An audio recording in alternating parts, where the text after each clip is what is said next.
Namaskaram and welcome to Samvaadah, where we talk and connect with Bay Area local artists, get to know about their artistic journey, and talk about the next big performance they are working towards. Today, I'm extremely happy to talk to senior guru and Bharatnatyam exponent, Srimati Shreelatha Suresh, who is the founder and director of Vishwa Shanthi Dance Academy, an institution that has been in the Bay Area for the last 25 years. Grace and calmness personified, Shreelatha Akka is one of those very fine artists who meets you where you are and is at the help of fostering so much of love for the art form through mindfulness, through collaboration, and through community building. I am excited to talk to Shreelatha Akka about her artistic journey, get to know a little bit of her other side, and of course, find out what's cooking in the Vishwa Shanthi Dance Academy camp.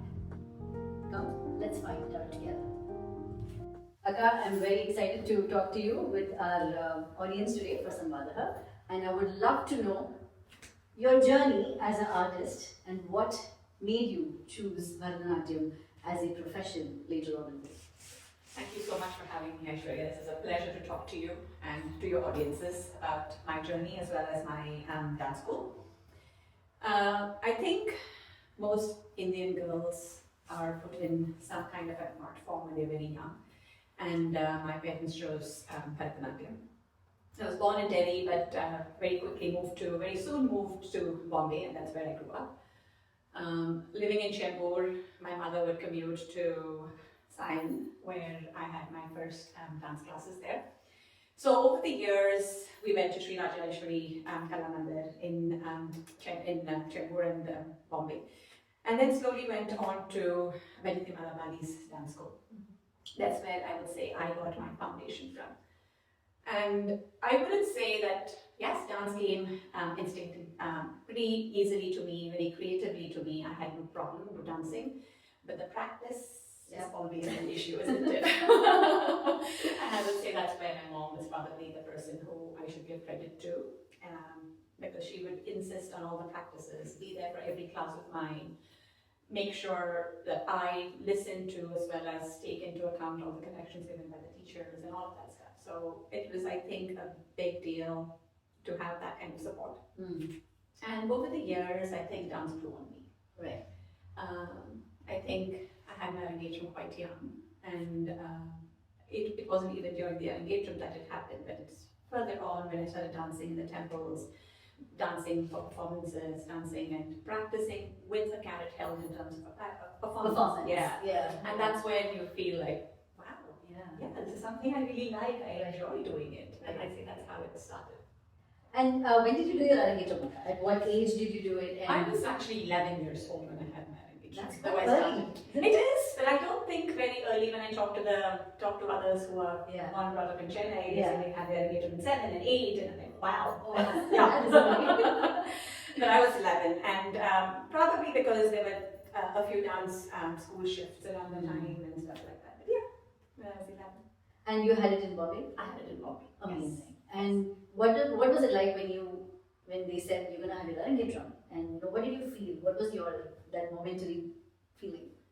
I don't remember it very clearly. All I remember is that it was actually under Swami Bhagavath that I had Arangetra. He was also a very good musician. Okay. So he had actually composed a brand new one for my Arangetra.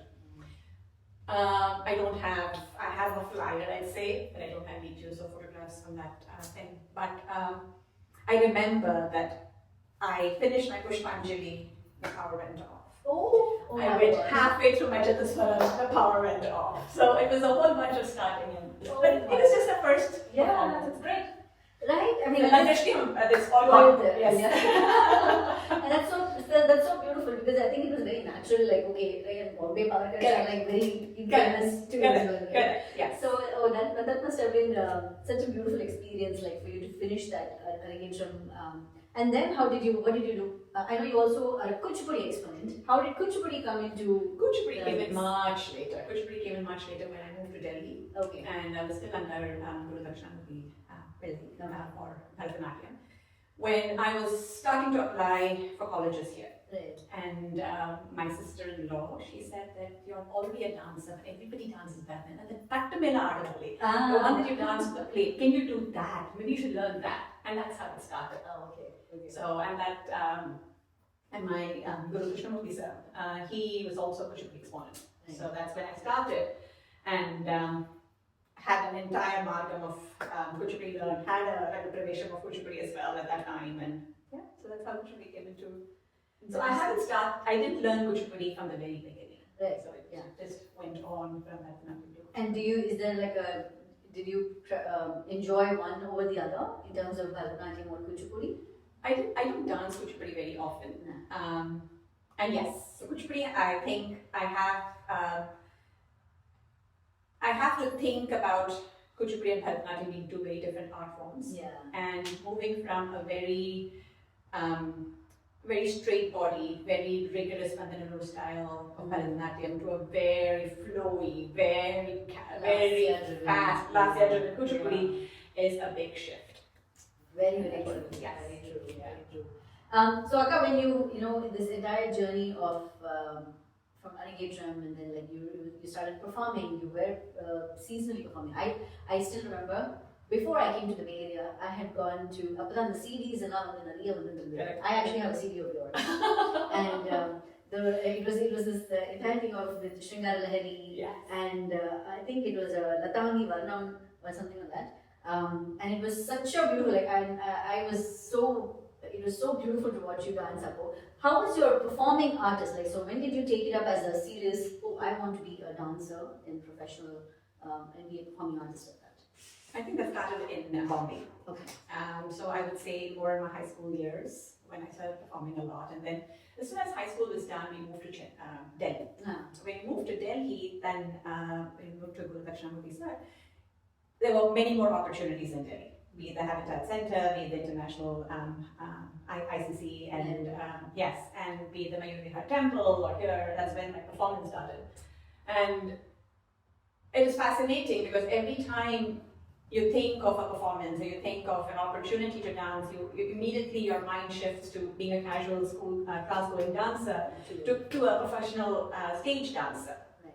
And I think my move to Chennai was primarily because I was dancing quite a bit in Delhi. And when my mom and I and my dad decided that, okay, maybe dance is something I want to take more seriously, we moved to Chennai. And I continued with my Guru Kuchipudi sir in Delhi. So he would come almost every other month and it would be a performance after performance after performance. Wow. So I think that's where it picked up. And it's so much more liberating. It's so much more fun to be dancing on stage rather than and in the process of thinking of it as not being more for the audience but more for yourself. And that's when I think the growth really happens. Very true, Akka. You said it so beautifully. That is right. Like when you shift that gear between just a learner to a performer. Correct. And that happens on the stage for yourself. Correct. Right? Absolutely. Very, very beautiful. So Akka, when you started performing, what was the pressure like? Is it similar to what it is now? What the youngsters see now, or was it just opportunity, let's just go perform, and it was not like so much of a brain power to say, oh, what is the next performance? How was it? So I think when I came to Chennai is when I realized what it takes to get a performance. So my parents were not from Chennai. Right. So we did have a lot of contacts. My parents were middle class parents, so we didn't have a lot of money. Right. So power and money not being there, that influence is taken away, then you're like, okay, whatever comes my way, I will take it and I will dance. Be it the Lesson Nagar Piliyar Koval, or be it the Mayapur Finance, or be it Krishagana Sabha, or be it the Youth Festival at Music Academy, wherever I could apply and merit would bring me in, that's what I did. So it was, there were performances with about 10 people in the audience, the performances with about 200 people in the audience, so it didn't matter at that point. So. Right. And that must have been a very, was it a very intimidating journey? Would you say it was a little intimidating because moving especially like this entire bias of north and south and everything too, right? Yes. But in Chennai is where you have the meat of being with the Bharatnatyam experience at that point of time. So I mean, definitely it was not an easy journey, but what would you like? What were some of the takeaways or the learnings that you got from that experience of performing in Chennai? So of course, performing in Chennai is, like you said, the connoisseurs are there. It's a cultural capital. It is a pleasure to be dancing in Chennai. More than dancing in Chennai, it is lovely to watch others dance. There's so many more opportunities to go watch the best of the best and your own peers. Exactly. And it's just lovely to go see them dance and see how it is beautiful. What I found in Chennai, and I hope things have changed, and I haven't been dancing in Chennai in a long time, is Bani. Yeah. Restriction to it. Yes. So being from one Bani was not necessarily just keeping your heritage, but it became very, I think you get walled into the fact that you're of that Bani. Yes. And that was not the way I learned, or that was not the way I grew up, because I moved from teacher to teacher, as well as moved from Bani to Bani. Yeah. And my last teacher, Guru Krishnamurti sir, he just loved dance. So he would see something in the Marur style and say, "That's such a beautiful step. Hey, can you do that? This is so beautiful. Can you do that?" So it was more, Kumari Kapila in the movie did it this way. Can you do that step? Yeah. So it was more like that. And I think that openness, I think, would be lovely. Would have been much appreciated when I was dancing. For sure. I think one generation down, even I found that very quite intimidating. But I think hopefully, things are changing in Chennai. But we have such a cultural flair here in the Bay Area because of that. Correct. I feel like we are so. It's so amazing to see this openness that we have brought. The vibrancy of every dance artist in the Bay Area has been beautiful. Yes. And Akka, let's move to. You came to the Bay Area for your after your marriage, I presume, or did you come Much later. So I came here in 98, 99. I came to the US in 93. Oh wow. Okay. So we moved to Cleveland, and that was the time when I got the opportunity to dance for JJ Devi, a dance drama by Shreelatha and as well as Shanti's choreography. I would go back to Chennai. I didn't like the cold, so I went back to Chennai. And after that, my husband had this dream of traveling around the world. So we packed our bags and traveled for a couple of years. Nice. From 95 to 97, and then moved to Houston, and then from Houston came to the Bay Area. Oh, beautiful. And were you also performing at that point of time after you? So it was not a regular travel, it was actually backpacking. Oh, wow. And backpacking with a tent and your cookware and everything else in your bag. Yeah. Telangay could not have been possible. Telangay was not possible, but I could not live without the music. So I had music and spindles that I would take with me to South America. And it so happened that I bumped into the Hare Krishnas, and they were celebrating Ramanatmi. My husband, of course, said, "My wife is a dancer, she'll come dance for you." I had only 2 sets of clothes, and they were both trousers. So they gave me a sari, they gave me a blouse, and everything, and I got dressed over there and I danced. And that's how dancing around the world started. That's so beautiful. So that was just in the festival, in the temple. Then we were invited to another temple in another country, and from Bolivia to Peru to Brazil, everywhere, dancing over there. And then when I came back to restock to go around the Asia part, I said, "Okay, I'm taking my costume with me." Yeah, I know. So my costume was at the very So my costume was at the very bottom. And at that point, I realized that I could actually take my dance to different countries. That is beautiful. And I happened to dance at the embassies everywhere. And when I danced in Azerbaijan, which is a Muslim country, when I danced in Armenia, which is a Christian country, it didn't matter because dance would just bring people together. And it didn't matter that I was dancing about Indian gods Hindu gods and goddesses, but it just mattered that there was joy being transmitted from my dance to them. So that actually is the birth of Vishwa Shanthi. Oh. The name Vishwa Shanti is because it's just world peace. World peace. Before I go with about Vishwa Shanti, what are some of the aspects of being a performing artist that you embody in your life today, that you carry on, that you live by even today? I think the most important thing is probably discipline, and the other thing is just finding beauty and joy in small things. So even when you're performing and you're listening to and your sir is singing the song for you, and suddenly you're transported to, say, Tirchin. And you imagine what the jungle would be like, and you imagine what the Swami is over there, and what else can you. So everything makes you so observant.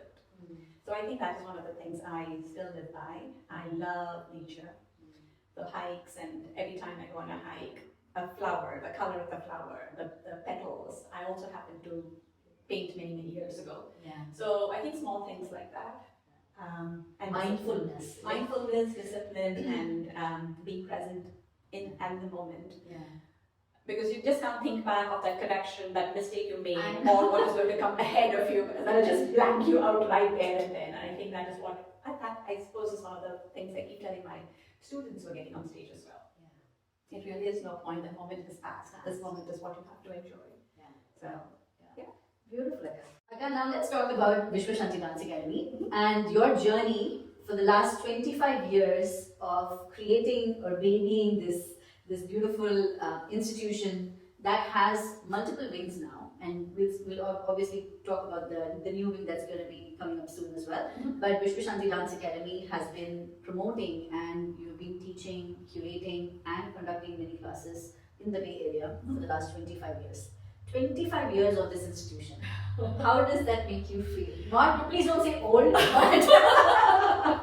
but did you even, when you started it, did you think about it, and how has this journey been? So the last time I went to Chennai, that's probably about 3 or 4 years ago, I went to an astrologer. So the astrologer said you should have had 4 children. I have only 3. And he was like, I don't know what happened to the 4th. And I'm like, that is Vishwa Shanthi. Oldest child. There you go. Yes. So Vishwa Shanthi Dance Academy started after I came to the Bay Area. And friends of our families, my brother's friend as well as Suresh's sister's friends lived here, and they had young girls. They said, hey Shreelatha, you're moving in here, we've heard a lot about your dance, you need to start teaching our kids. And literally, like all startups in the Bay Area, it was in the garage. Right. It was in an apartment in Mountain View, moved to the garage in San Mateo. And that's how it grew. That's how it started. That's how it started growing. And over the years, adults and young children have learned with us. And I think about 10 to 15 years ago, I had Rupa and Lavanya. Lavanya was actually one of my first adult students. Join me. And that's when it branched out.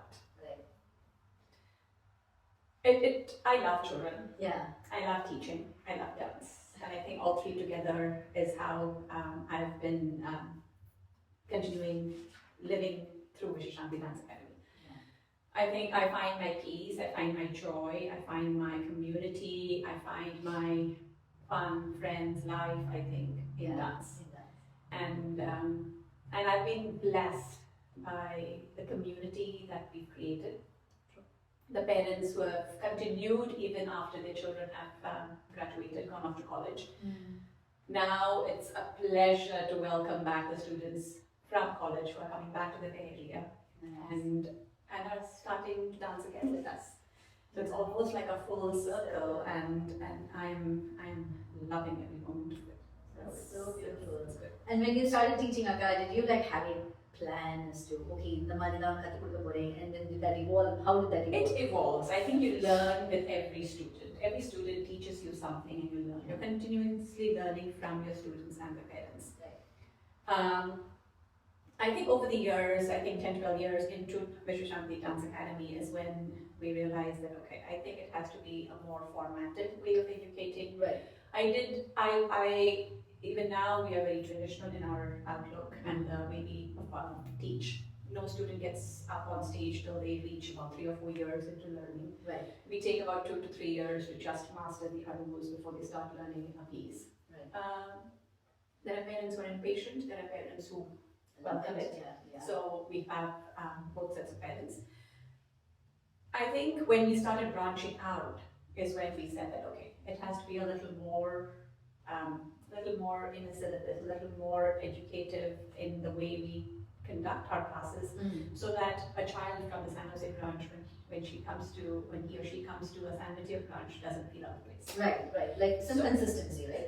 Yeah, it's very, very consistent. Yeah. But just like I have learned from multiple teachers, I think it is a definite plus for a student to learn from multiple teachers.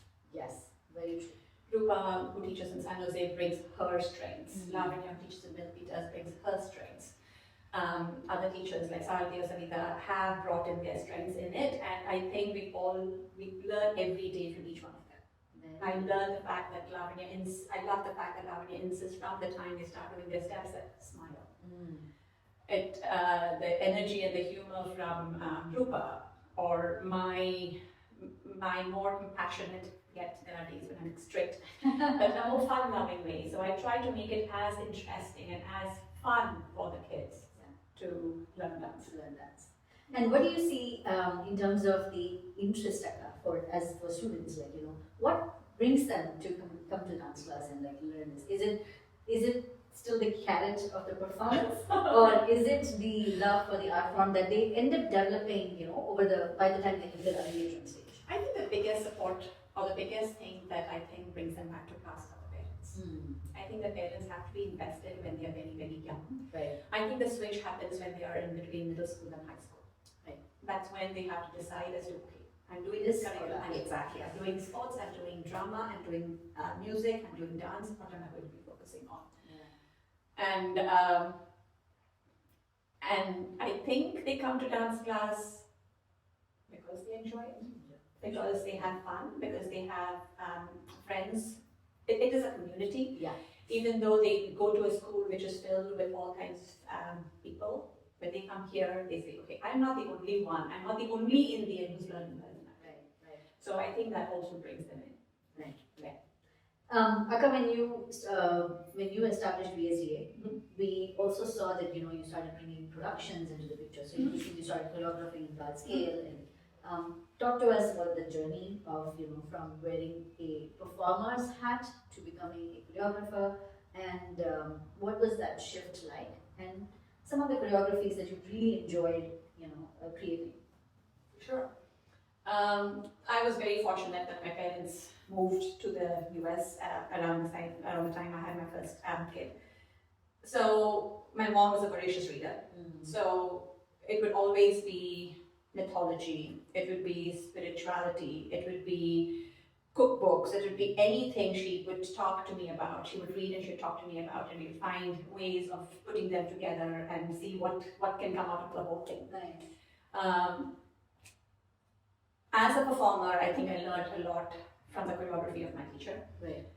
Krishnamurthy sir would just get ideas and get inspirations from Kuchipudi dancers, from Odissi dancers, from cinema dancers, from other Bharatnatyam dancers.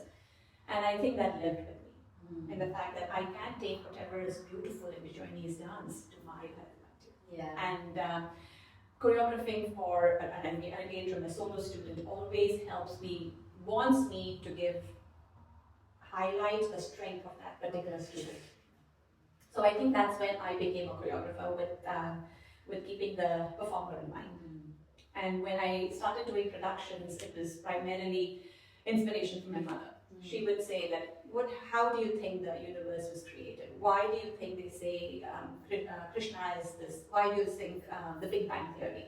She would bring in physics, and she would bring in mythology, she would bring in spirituality. So over the years, we've done things that always have some message of spirituality. Right. Because internally also, I believe that dance is more spiritual than just being entertainment. Yes. And over the years, I've loved Infinite Facets. I have loved Shrishti, which was a solo dance performance. There was also Sthiti, a group dance performance where we had the margam and how every margam can be built into creation and how we ended up with that. When we always dance about a particular god or a goddess, Shivoham, for instance, was a lovely piece. Lots of favorites. Lots of favorites. Yeah. What was the first piece? Do you remember the first piece that you probably choreographed by yourself? Maybe a Ganesha piece. I don't know. I don't remember. I mean, you have choreographed so many. I'm sure like that's like a pure paneer bhel. And the other thing that I think we as a school are very proud of is that we involve the parents and the family in the education process. Yeah. So we don't have a syllabus. We have a syllabus for the school. Right, We don't not have for a the syllabus for the education. So I have a Marathi student who came and said, "Can we do a Lavani?" And here I was YouTube after YouTube after YouTube trying to see what Lavani dance was all about, even though I grew up in Bombay. Yeah. And trying to make it folk as well as classical for the stage. Yeah. So almost with over 80 engagements under the belt, we would say that we have over 800 pieces that we probably choreographed each one unique to the dancer. So beautiful. That was amazing. And Sthiti was the one that won the Isadora Napkin Award, was that? it was Purti. Purti. Yes. That was also a beautiful, that was actually one of the very first ones that we did as a group for EDF. Okay. And I was 6 months after delivery of my third child, and we started this, and my mother was like, "You're doing the Tilana. What are you thinking of with that?" I'm like, "I hadn't thought of a theme around it, but I know it's a Tilana." So she said, "Why don't you think of it as being an incomplete temple?" Beautiful. So we started off by sculptures, and the queen walking in, started dancing, the sculptures come to life.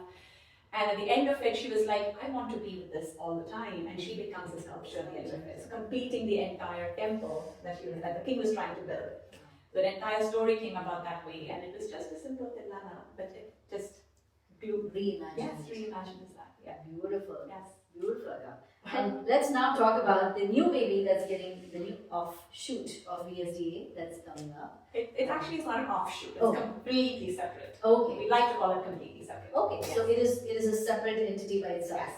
And we are talking right now about the VSDA, Indian Dance Theatre. Yes, Vishwa Shanthi Indian Dance Theatre. Yes, Vishwa Shanthi Indian Dance Theatre. And it came out of Vishwa Shanthi Arts Foundation. That is our non-profit, and the name that we're using for all purposes is Vishwa Shanthi Indian Dance Theatre. VSDIT. VSIDT. VSIDT. Yes.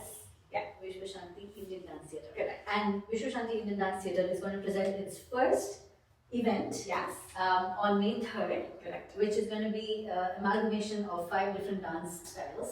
I'm going to stop talking. I would love for you to tell us a little bit about it and who is, what the event is all about, and who are participating schools, what are the participating schools? So, Vishwa Shanthi Arts Foundation and Vishwa Shanthi Indian Dance Theatre, like we called it, came out of the fact that we want to promote and Indian dance classical forms in all aspects, not just Bharatnatyam, but Indian classical dance forms, music, as well as theatre. It is to educate as well as bring the entertainment aspect of it to all audiences. I think we are still catering to only Indians when we do an Indian performance. Why not? Why not bring in the Americans? Why do we have to change our?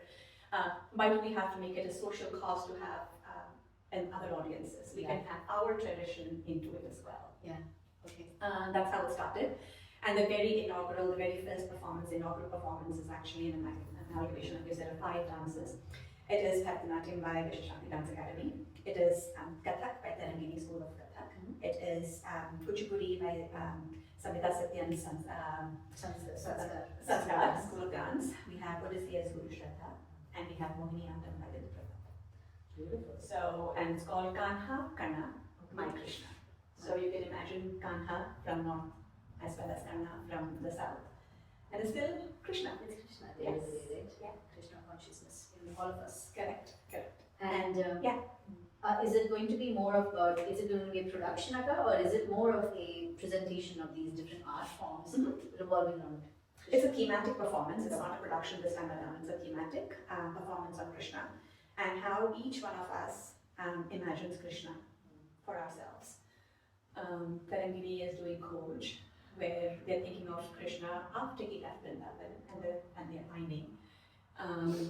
Guru Shreelatha is actually dancing about springtime and how the Gopikas are awaiting Krishna coming to them. Samvaadah is actually talking about Yamuna, the river Yamuna, and how Krishna is associated with that. Mohiniyattam and Bindu Pratap is putting a little baby Krishna to sleep and talking about how Yashoda and Krishna, the childhood. Yes. Yeah. At the end of it, we have a Tilana and a Tarana, composed by Asha and sung by Asha and Nachiketa, where each of us will bring in our styles. And that alone will be a complete collaboration, where we're all dancing together, and how we will all come together, and how we all interpret the same Tilana or Tarana in our own styles. Beautiful. And what is Bharatnatyam? What is Bharatnatyam is actually opening it with Pushpanjali, an introduction to Krishna, Nandamurali. And Krishna is always associated with this divine music. Yeah, beautiful. Looking forward to it, Akam. Absolutely. Could you tell a little bit about the tickets and where it's going to be held, and how can people get to the tickets? It is on May 3rd, held at 3. It is held at Nehru at Eton High School Performing Theatre. Tickets are 25, 35 and 50. They're available on our site. It's available on all social handles. Yes. Please go follow Vishwa Shanthi Dance Academy. Is there a separate handle for Vishwa Shanthi Indian Dance Theatre as well? I will also put up the link in my bio, so please do check that out. But get your tickets so that you can go and watch this beautiful amalgamation of coming together with Krishna. Yes. I think that is the most important concept over here. Not the dance styles, not who's performing, but what is being performed. Correct. Right? Correct. And the Bharatnatyam dancer can enjoy Kathak and Odissi at the same time, and Odissi dancer can enjoy Mohiniyattam and Bharatnatyam. And I think it opens out everybody's eyes and saying that yes, we are all similar in the way we're portraying Krishna, but in our own different styles. Absolutely, very, very true. Thank you for bridging this gap so beautifully. I think, in the Bay Area, we are so fortunate to have such a wide range of dancers, teachers, art forms that are doing their own beautiful way of spreading our culture. Absolutely. And it is just so nice to see when they all come together through similar platforms or through unique platforms. Right. I look forward to it as well. Education as well as workshops, educating, preserving, and illuminating everybody's minds. Yeah. Okay, I'm going to take a step back and ask you about, you mentioned about the workshops, and I have been seeing these beautiful workshops that you've been curating with Samvaadah, with 4 different types of spiritual learnings. One, music, mindfulness, dance, and the 4th one is... So dance itself, so our bodies are not just our physical body. Right. So we have our physical body, we have our mental body, we have our emotional body, and we have our spiritual body. Right. And when everything is grounded, everything is in peace, everything is one with each other, that's when we find joy. We find bliss, just pure joy. And that is the idea behind these workshops. And that's what I think every time I dance. There is this one moment when everything comes together and I tear up. And that I have reached that state of consciousness that I've always yearned for. So for the physical aspect, we had yoga. For the mental aspect, we had mindfulness. For the emotional aspect, we had music. And the final one is the spiritual one. Nice. And that is going to be about May 10th. But it is about how art meets the artist. The